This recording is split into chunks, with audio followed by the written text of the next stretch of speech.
Hey food allergy mama, if you're here, you've likely experienced the scary and lonely food allergy diagnosis with your child. Unfortunately, food allergy parents aren't taught how to navigate the food allergy lifestyle, and it's easy to feel alone and discouraged sometimes. But I'm here to show you that food allergy life, it doesn't have to feel restrictive, scary, or isolated. I'm Karina, and I'm a 17-year food allergy mom and food allergy coach at Friendly Pantry Consulting.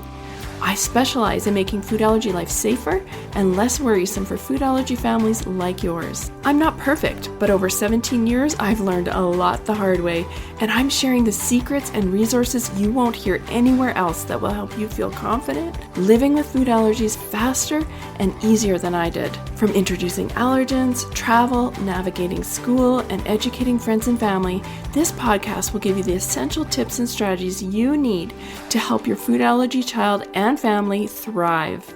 Welcome to the show. Well, hey there, and welcome back to the show. So I did a poll on my Instagram stories about whether I should wait until fall to do a school-themed podcast episode. And honestly, the votes were overwhelmingly positive to do one right away. So here we are in January talking about school. If you're visiting or listening from Australia, you're probably just going to be starting school, so this might be perfect timing for you. But here we are talking about school and food allergies, and I think this topic is so important. We have managed food allergies at school for 13 years now. So my daughter, as of time of recording, is in grade 10. And we managed food allergies in preschool, kindergarten, and then all the way up to grade 10.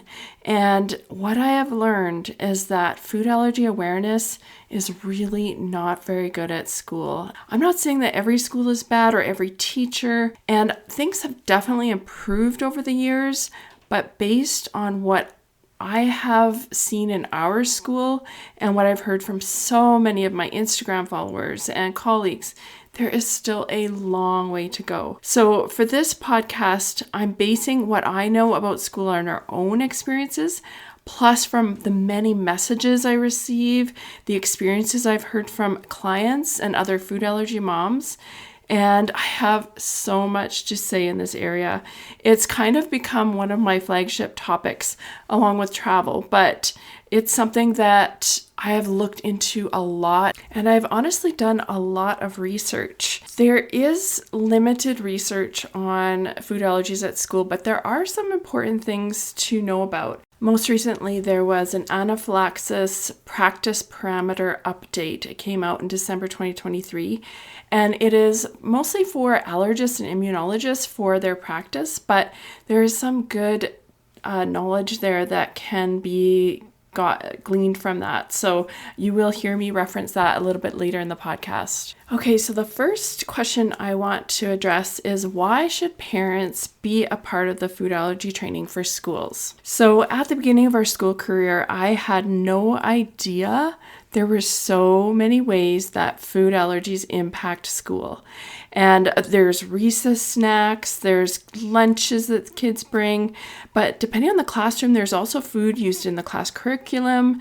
There's sometimes birthday treats, bake sales, fall fairs, celebration days, field trips, and more. But unfortunately, some teachers and most schools in general don't even have a good awareness of the symptoms of anaphylaxis or even how to use the epinephrine injector. And these are basic food allergy safety requirements. So as time went on, and it's been over 13 years now, I not only realized how much food was a part of school, but I also began to realize how important food allergy training was at school. Because even if the school does do yearly food allergy training about the signs and symptoms of anaphylaxis and epinephrine use, the teachers were not usually educated about cross-contact and how it affects their classroom, or how important label reading is, or how birthday celebrations can cause food allergy kids to be excluded and left out. And I want to emphasize that this is not teachers that are trying to hurt food allergy kids or make things harder for parents. It's just that food allergy awareness is still lacking in many schools. And honestly, many teachers have not dealt with food allergies personally, and so they just don't know what they don't know. And back when my daughter started preschool is when I started talking to teachers and learning about what was going on. And back then, I thought that schools would actually know what to do and would have plans and trainings in place. And I was so wrong. As I've become more aware of what was lacking when it comes to food allergy training, I've become more structured and knowledgeable about how I present food allergies to teachers. And so basically I figured out that to cover all of the bases, we need to go over the daily school routines and find all the ways that food impacts those routines and how to either create new routines or find ways to make those routines safe. So I essentially created a template that I used year after year that I would just add to and make better and better. And if there was something that was confusing, I would clear up the wording so that it would be easier for the teachers to understand. And I just started using it over and over and over every single year and improving it every single year. So after 13 years of experience, I now have what I call a school allergy plan template. And it's a detailed template that can be used to educate your teacher and your school so that your child is safe and included. I'll post a link to that in the show notes. So some parents get confused and they say, well, when do I actually need to train my teacher? Like my child only has peanut allergies and there's a peanut ban at the school. Do I actually need to train my teacher? And I want to say that the answer is yes.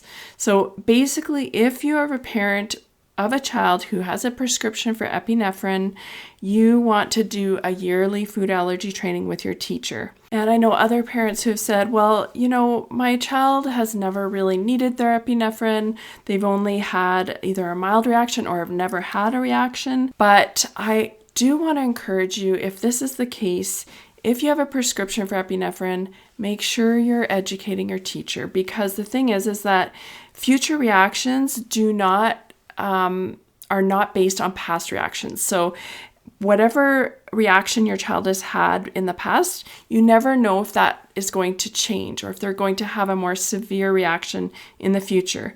Food allergy reactions are not consistent. If you have a prescription for epinephrine, definitely you need to train your teacher and educate your teacher. And again, you might find out that your school already trains their staff about how to recognize anaphylaxis and how to use the EpiPen or the epinephrine injector, but unfortunately, you're not off the hook yet. This is definitely, yes, essential food allergy training, but teachers also need help preventing anaphylaxis in the first place and also keeping your child included at school. So you really will want to do the training because there's so many benefits. And let's talk about a few of those benefits now. First of all, the most obvious benefits are that it's going to decrease the chance that your child will ingest their allergen at school. And then if the allergen is ingested and anaphylaxis does occur, the right training is going to improve the chances of the best case scenario for your child. Another benefit is that basically educating your teacher in school about food allergy is going to increase food allergy awareness in general. And that is always a good thing. And I want to do a little side note here because a lot of parents say, oh, well, my school has a nut ban or a peanut ban, so they're very allergy aware. And I just want to talk a little bit about this because I think there's a lot of things wrong with nut ban and allergen bans in general. The first thing is that teachers can get a false sense of security from these kinds of policies because they just don't know what they don't know. And there are a couple of dynamics that happen in these kinds of situations. So my daughter went to a nut-free school and we often found that there were nuts at school. Kids would see them at lunchtime. There would be peanut butter sandwiches. There would be peanut butter cups. There would be chocolate bars with nuts. There would be Nutella. Yes, the principal, he made a big deal about reminding everyone not to bring nuts. But it was honestly always there. And it's not that parents were trying to do it. I mean, although sometimes they did, but sometimes parents would forget, or maybe they had a picky eater and that's all their kids would eat, so they would try and kind of sneak it in. And unfortunately, it's just the reality. It is there. And so if these kinds of things are in place, well, the teachers are thinking, well, there's not supposed to be nuts. So they get this false sense of security that they don't have to do other policies or procedures that will actually keep the child safe. And instead, they just depend on those policies that are not actually working. And I know this isn't a popular thing for those peanut and tree nut families because they want to have nut bans. And I know it does give a certain sense of security. I felt the same way.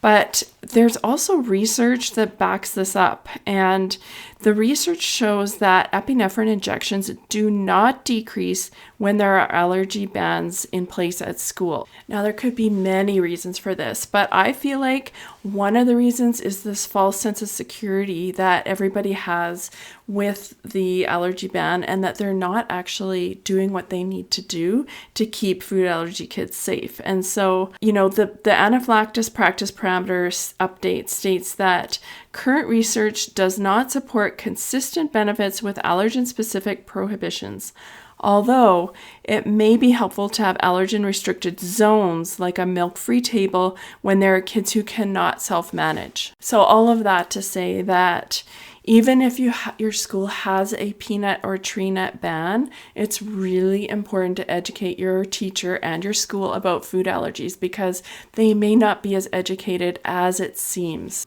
And on the other side of that, for those who have milk or egg allergies, it just goes to show that it doesn't necessarily mean that you should chase after a milk or egg allergy ban in your classroom because it may not actually do as good of a job as having other policies in place like washing hands and things like that. So I just want to give that to everybody as a little heads up. And of course, that other little sentence in there from the practice parameter update was that it may be helpful to have allergen restricted zones when kids cannot self-manage. So if kids are really little and they're not able to sort of understand that they can't touch other people's food and eat it, then those kinds of things like a milk-free table or a peanut-free table may be helpful there. So I guess the overall theme I'm trying to get through on this one is that